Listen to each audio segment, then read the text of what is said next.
അസ്സലാമു അലൈക്കും വറഹ്മത്തുള്ളാഹി വബറകാതുഹു. ഉസ്താദേ, ഞാൻ ഒരിക്കൽ അറിയാതെ ചോദിച്ചതാണ് ഗ്രൂപ്പിൽ കൂടി ഈ വിഷയം. അന്ന് നിങ്ങൾ പറഞ്ഞു ഗ്രൂപ്പിൽ കൂടി ചോദിക്കാൻ പാടില്ല, ഇതിലൂടെ ചോദിക്കുന്ന പറഞ്ഞിട്ട് തന്നതാണിത്, ഈ നമ്പർ. അപ്പൊ ഉസ്താദ്, എന്റെ മനസ്സിലാകുള്ള ഒരു വിഷമം, 15 വയസ്സായ ഒരു കുട്ടിയാണ്. ഖുർആന് എന്ത് പഠിപ്പിച്ചു കൊടുത്താലും മദ്രസയായിക്കോട്ടെ സ്കൂളായിക്കോട്ടെ അവന് പഠിക്കുന്നില്ല. അതിനുള്ള ദിക്ർ ദുആ എന്താണ് ഉസ്താദെ? ഞാൻ വളരെ അങ്ങേയറ്റം ഒരു വിഷമത്തിലാണ്, ഒന്ന് പറഞ്ഞു തരണം. ഈ ഗ്രൂപ്പ് കൂടിയാണെങ്കിൽ അങ്ങനെ, അല്ല എങ്കിൽ ഇതിലാണെങ്കിൽ വളരെ സൗകര്യമായിരുന്നു. ഇതിലൂടെ നിങ്ങൾ അയക്കുകയാണെങ്കിൽ ഏറ്റവും വലിയ സൗകര്യമായി. ജസാക്കുമുല്ലാഹ് ഖൈർ. വലൈക്കും അസ്സലാം വറഹ്മത്തുള്ളാഹി. ശ്രദ്ധ ഒക്കെ കയറുവാൻ വേണ്ടി ദുആ ചെയ്യൽ നല്ലതാണ്.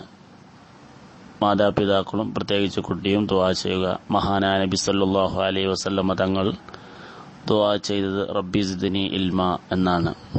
റബ്ബേ, എനിക്ക് നീ ഏറ്റിത്ത ഇൽമ, ഇൽമിനെ ഏറ്റിത്ത എന്ന്. മറ്റൊന്ന് പരിശുദ്ധ ഖുർആനിലുള്ളൊരു ആയത്താണ്. ആദം നബിയുമായി ബന്ധപ്പെട്ട ആ സമയത്ത് മലക്കുകൾ പറയുന്ന സുബ്ഹാനക ലാ ഇൽമ ലനാ ഇല്ലാ മാ അല്ലംതനാ എന്നുള്ളത്. അപ്പോൾ ആദം നബി പഠിപ്പിച്ചു കൊടുക്കുന്നുണ്ട്, മലക്കുള്ളത് അറിയുന്നുണ്ട് എന്നുള്ളത്.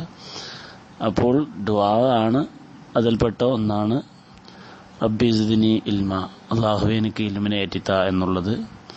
അതേപോലെ തന്നെ സുബ്ഹാനക ലാ ഇൽമ ലനാ ഇല്ലാ മാ അല്ലംതനാ എന്നുള്ളതും.